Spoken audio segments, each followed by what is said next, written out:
Hello my dear students, Magnet Brains के Hindi channel में आप सबका एक बार फिर से स्वागत है। मैं हूं आपकी इंग्लिश टीचर प्राची वर्मा। और जैसे कि आप सबको पता है, हम हमारी main course book Honeydew का जो 3rd यूनिट है उसकी poem Macavity the mystery cat अच्छे से पढ़ चुके हैं, उसे समझ चुके हैं, उसकी समरी पढ़ चुके हैं और तो और हमने उसके पोएटिक डिवाइसेस को भी पढ़ लिया था। और अब बारी है उसको इसके एनसीईआरटी सॉल्यूशंस को डिस्कस करके उस पोम को पूरी तरीके से कंप्लीट करने के लिए। तो शुरू करते हैं हमारे एनसीईआरटी सॉल्यूशंस, जिसका पहला सवाल है read the first stanza and think. अब इसमें हमें क्या करना है, जो हमारा पहला स्टैंजा है जिसमें मैकेविटी के बारे में बताया गया है कि आप उसको कहीं भी ढूंढेंगे वो आपको यहाँ वहाँ दिख जाएगी, लेकिन आप जब क्राइम सीन की बात करेंगे तो मैकेविटी वहाँ पर नहीं होगी। तो अब इस स्टैंजा को पढ़ के हमें इन 2 क्वेश्चंस का यहाँ पर आंसर देना है। तो हमारा पहला क्वेश्चन है, is Macavity a cat really?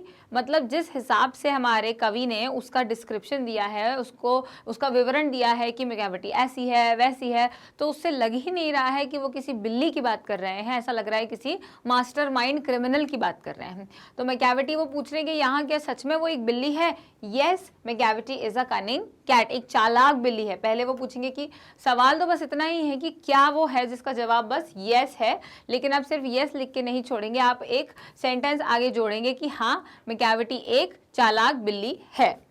दूसरा क्वेश्चन है, if not who can Macavity be? और अगर बिल्ली नहीं है तो मैकेविटी कौन हो सकती है? तो वो ये बोल रहे हैं कि अगर वो एक बिल्ली नहीं होती तो मैकेविटी कौन होती? तो if not a cat he can be an expert thief और क्रिमिनल और अ मिस्टीरियस क्रीचर। तो वो क्या कह रहे हैं कि अगर वो बिल्ली नहीं होती तो वो एक एक्सपर्ट थीफ होती, मतलब बहुत ही ज़्यादा शातिर दिमाग चोर होती, एक क्रिमिनल होती, है ना, कोई क्राइम करने वाला। चोर सिर्फ चोरी करता है, क्रिमिनल जो है वो अपराधी जो है वो किसी भी प्रकार का अपराध कर सकता है। और मिस्टीरियस क्रीचर, या फिर कोई ऐसा जानवर या ऐसा क्रीचर होती जिसके जो है सुपर पावर जो है, जिसकी ताकतें जो है वो अननोन है, हमें नहीं पता, एक मिस्टीरियस, एक खुफिया क्रीचर होती। तो अगर मैकेविटी जिस हिसाब से चालाक है, जिस हिसाब से वो मास्टरमाइंड है, जैसे वो चीज़ें करती है, उस हिसाब से मैकेविटी अगर बिल्ली नहीं होती तो वो इन तीनों में से कुछ हो सकती थी। अगला सवाल है, कंप्लीट द फॉलोइंग सेंटेंसेस। अब ये कुछ सेंटेंस हैं जो कि हमें हमारी पोम से जुड़े हुए सवाल हैं, जिनको हमें सेंटेंस को कंप्लीट करना है। तो हमारा पहला क्वेश्चन है, a mastermind criminal is one who. Mastermind criminal कौन होता है? जो कि बहुत आसानी से अपना काम कर ले, जो सबूत ना छोड़े, जो जल्दी से क्राइम सीन से भाग जाए, वो होता है मास्टरमाइंड क्रिमिनल। फिर है the Scotland Yard is baffled because. Scotland yard आपको याद होगा, स्कॉटलैंड यार्ड और जो है एक और था, ये लोग जो हैं, ये 2 ग्रुप्स हैं, 2 समूह हैं जो मिलके चोरों को पकड़ते हैं। तो यहाँ पे फ्लाइंग स्कॉट, तो स्कॉटलैंड यार्ड जो है यहाँ पे ये बैफल्ड है। क्यों? क्योंकि वो मैकेविटी को जब भी पकड़ने के लिए क्राइम सीन में जाता है तो मैकेविटी वहाँ पर नहीं होती है। उसके बाद आता है dash because Macavity moves much faster than them. और कोई और भी ऐसा, मतलब कोई भी ऐसा अचंभित है इस ब्लैंक में जो आएगा, क्योंकि मैकेविटी उनसे भी तेज भागती है। तो फ्लाइंग स्क्वाड जो है, फ्लाइंग स्क्वाड यहाँ पर क्या है, बहुत तेजी से क्रिमिनल को पकड़ने वाला, बहुत ही फटाफट वो अपराधी को पकड़ के अपना काम खत्म कर देते हैं। तो उनसे भी तेज है कौन? मैकेविटी, इसलिए वो अचंभित है। तो देखते हैं इनके आंसर्स क्या होंगे। A mastermind criminal is one who evades arrest and escapes from the scene of crime. Evades का मतलब होता है भाग जाना, बच जाना। एवेड्स अरेस्ट मतलब उससे बच जाना, अरेस्ट होने से बच जाना। And escapes from the crime scene, और क्राइम के सीन से भाग जाना। एस्केप मतलब होता है बच के निकल जाना। फिर है Scotland Yard is baffled because it fails to get a clue about the criminal. क्योंकि उनको क्रिमिनल के बारे में क्लू मिल ही नहीं पाता। स्कॉटलैंड यार्ड जो है ये भी एक जो है FBI की तरह ही है, क्रिमिनल को पकड़ने वाला एक समूह है, एक ग्रुप है। तो वो क्या, कोई क्लू सबूत मैकेविटी छोड़ता ही नहीं है, इसीलिए वो जो है बैफल्ड है, वो परेशान है, अचंभित है। फिर Flying Squad is not able to catch hold of him because Macavity moves much faster than them. तो वो क्या बोल रहे हैं कि फ्लाइंग स्क्वाड जो है वो पकड़ नहीं पा रहा है मैकेविटी को, क्योंकि वो उससे भी तेज है, फ्लाइंग स्क्वाड से भी तेज है हमारी क्रिमिनल मैकेविटी। तो ये थे इन क्वेश्चंस के आंसर्स। फिर है 3rd question, a cat I am sure could walk on a cloud without coming through. तो यहाँ जूल्स वर्न नाम के जो हैं एक व्यक्ति, जिन्होंने ये बोला है कि एक बिल्ली, हाँ सही बात है, क्लाउड के ऊपर चल सकती है बिना नीचे आए। जैसे कि आप सबको पता होगा कि जो बादल होते हैं वो ज़मीन की तरह कठोर ठोस नहीं होते हैं, उनके ऊपर अगर हम चलेंगे तो हम उनके थ्रू पास होके आ जाएंगे। तो ये वही थ्रू की बात कर रहे हैं कि बिल्ली है, हाँ सही बात है। मतलब एक तरीके से ये जोक कर रहे हैं, ये सरकाज़म का इस्तेमाल कर रहे हैं हैं कि हाँ सही बात है, बिल्ली तो बादलों पे चल सकती है, नीचे थोड़ी ना आ जाएगी, वो ऐसा कह रहे हैं। Which law is Macavity breaking in the light of comment above, तो वो यहाँ पे पूछ रहे हैं कि इस लाइन में, इस कमेंट में वो कौन सा लॉ है जो मैकेविटी तोड़ रहा है। Macavity is breaking Newton's law of gravitation in the light of the comment above, तो वो कह रहे हैं कि न्यूटन का जो लॉ ऑफ ग्रेविटेशन होता है, गुरुत्वाकर्षण का जो लॉ होता है, वो यहाँ पे मैकेविटी तोड़ रहा है। It is because no one can walk on cloud, क्योंकि बादलों पे कौन चल सकता है, कोई नहीं चल सकता। If Macavity the cat is walking on the cloud then it is opposite to the law of gravity. और वैसा क्यों कह रहे हैं, क्योंकि मैकेविटी बिल्ली जो है अगर वो बादलों पे चल सकती है तो वो हमारे लॉ ऑफ ग्रेविटी के विपरीत है, उसके ऑपोजिट है। तो ये हमारा आंसर हो गया। फिर है read stanza 3 and then describe Macavity in 2 or 3 sentences of your own. तो अब हमें थर्ड स्टैंजा, जैसे पहला सवाल था फर्स्ट स्टैंजा रीड करना था, अब हमें थर्ड स्टैंजा रीड करना है। तो यहाँ वो क्या बोल रहे हैं, Macavity is a very cunning and cautious cat. वो हमें मैकेविटी के बारे में बताना है। तो सबसे पहले ये है कि वो बहुत ही चालाक और बहुत ही कॉशियस, मतलब बहुत ही ध्यान देने वाली है। कॉशियस मतलब एकदम वो रहती है, क्या बोल सकते हैं उसको हम, कि वो पूरे टाइम अलर्ट रहती है। He is tall and thin, हमने उसका डिस्क्रिप्शन भी देना है कि वो लंबी है, पतली है। His eyes are sunken in, his forehead is wrinkled and his head is dome like, कि उसकी आंखें धसी हुई हैं, संकन का मतलब धसी हुई हैं। फिर उसका जो फोरहेड है, उसके भावें जो हैं वो रिंकल्ड है ना, हमने कहा था वो अच्छे से जमी हुई हैं और वो थोड़ी सी फैली हैं, लेकिन वो बिल्कुल परफेक्ट तरीके से फैली हुई हैं। And his head is dome like, और उसका जो सर है वो गुंबद की तरह गोल है। His coat is soiled coat, यानी कि जो उसका फर होता है, इतने मोटे बालों की जो एक परत होती है उसको हम फर के कोट कहते हैं, वो सॉइल्ड है, मतलब थोड़ी सी उसमें धूल है।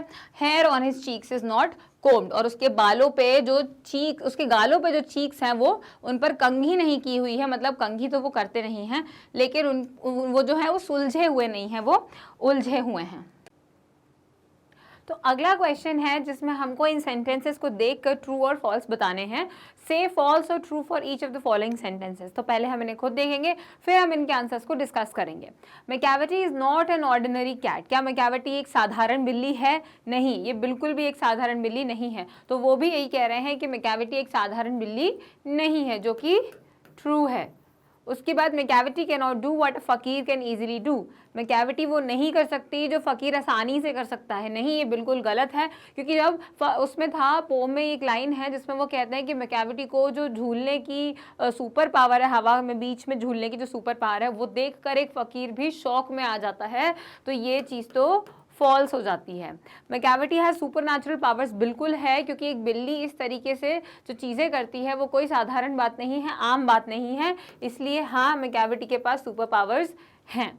Macavity is well dressed, smart and bright. Well dressed है, स्मार्ट है, ब्राइट है? नहीं, ऐसा नहीं है। मैकेविटी का जो कोट है, जो फर है, वो डस्टी होता है, उसकी जो मूछें हैं वो उलझी हुई हैं, उसके बाद में ब्राइट नहीं है, वो जिंजर कलर की बिल्ली है। तो ये जो है ये भी फॉल्स हो जाएगा। Macavity is a spy, trickster and criminal all rolled in one. हाँ, बिल्कुल ऐसा कह सकते हैं कि वो स्पाई भी है, ट्रिकस्टर भी है और क्रिमिनल भी है। ट्रिकस्टर मतलब जो ट्रिक करता है लेकिन किसी को पता नहीं चलता है कि उसके पीछे का जो है वो राज क्या है, लॉजिक क्या है। और स्पाई तो वो होता है जो ध्यान रखता है। तो अगर मैकेविटी सिर्फ एक क्रिमिनल होता तो शायद वो इतने आसानी से बच के नहीं निकल पाता, पर वो ट्रिकस्टर भी है, लोगों को ट्रिक कर देता है, लोगों को अपने झांसे में ले आता है, और तो और वो एक स्पाई भी है।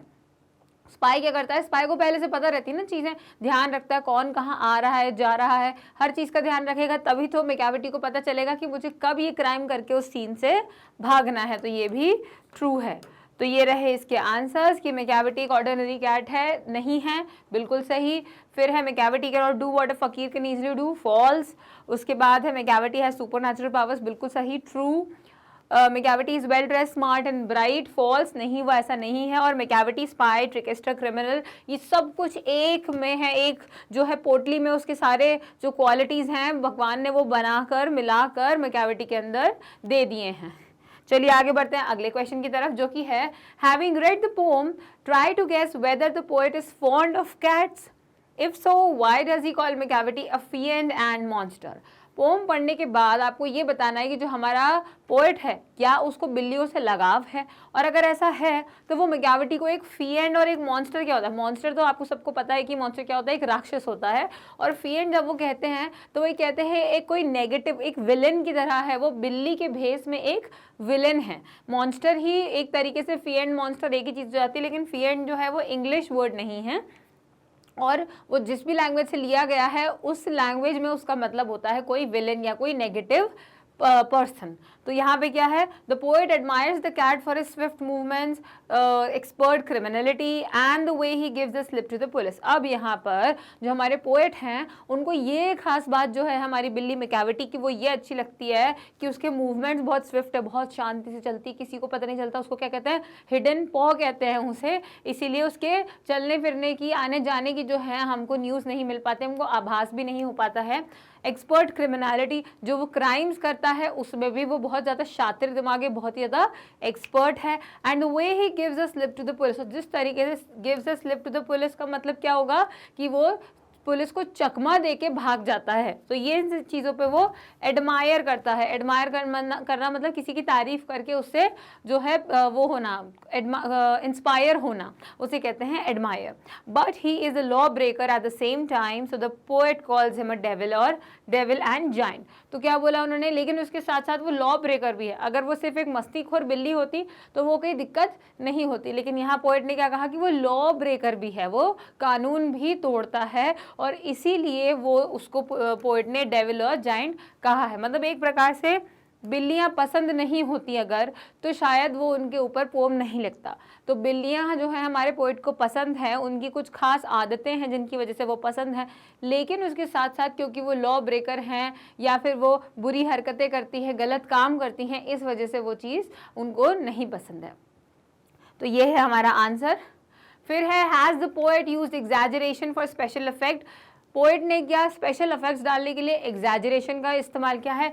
एग्जैजरेशन भी एक प्रकार का पोएटिक डिवाइस या लिटरेरी डिवाइस हम उसे कह सकते हैं। एग्जैजरेशन का मतलब होता है किसी चीज़ को बहुत बढ़ा चढ़ा के बोलना। जैसे आप कभी अपने दोस्त को फ़ोन करें और आप बहुत जल्दी में हैं, आपको ज़रूरत है उसकी, या तो आपकी गाड़ी का पेट्रोल ख़त्म हो गया है या फिर आप कहीं उसका इंतज़ार कर रहे हैं, वो आ नहीं पा रहा है, आप उसको फ़ोन लगाते हैं और बोलते हैं, वो फ़ोन नहीं उठाता, तो आपने उसको 3-4 बार फ़ोन लगाया होगा, ज़्यादा से ज़्यादा 5-6 बार फ़ोन लगाया होगा, लेकिन जब वो आता है तो अब हम उन्हें क्या बोलेंगे कि मैं तुझे आधा घंटे से फ़ोन कर, मैंने तुझे 50 बार फ़ोन कर लिया है ना। आपने क्या उसको 50 बार फ़ोन किया? नहीं। लेकिन आप उसे एग्जैजरेट करके क्यों बोलते हैं? या एक तो आप गुस्से में होते हैं और दूसरी चीज़ आप चीज़ों को ये बताना चाहते हैं कि मैं कब से तेरा इंतज़ार कर रहा हूँ।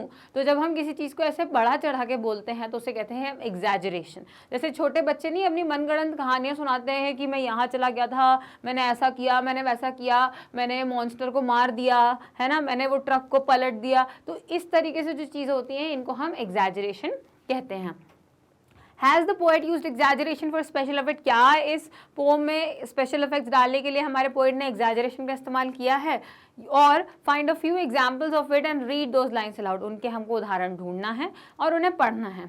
तो क्या है? Yes, the poet has used exaggeration to add special effects in the poem. हाँ, बिल्कुल किया है, क्योंकि एक बिल्ली इस तरीके से, साधारण बिल्ली इस तरीके से काम नहीं कर सकती है, और इसीलिए पोम में उसे डिस्क्राइब करने के लिए जो है यहाँ एग्जैजरेशन का इस्तेमाल हुआ है। To describe the various activities and qualities of Macavity. The following statements are examples of exaggeration. और ये जो 3 सेंटेंसेस हैं ये पोम में से ढूंढ के लाए गए हैं एग्जैजरेशन का उदाहरण देने के लिए कि किस प्रकार मैक्याविटी की जो खासियत है उसको हमने बड़ा चढ़ा के पढ़ा है और पोएट ने बताया है। He is the bafflement of Scotland Yard and flying scotch despair.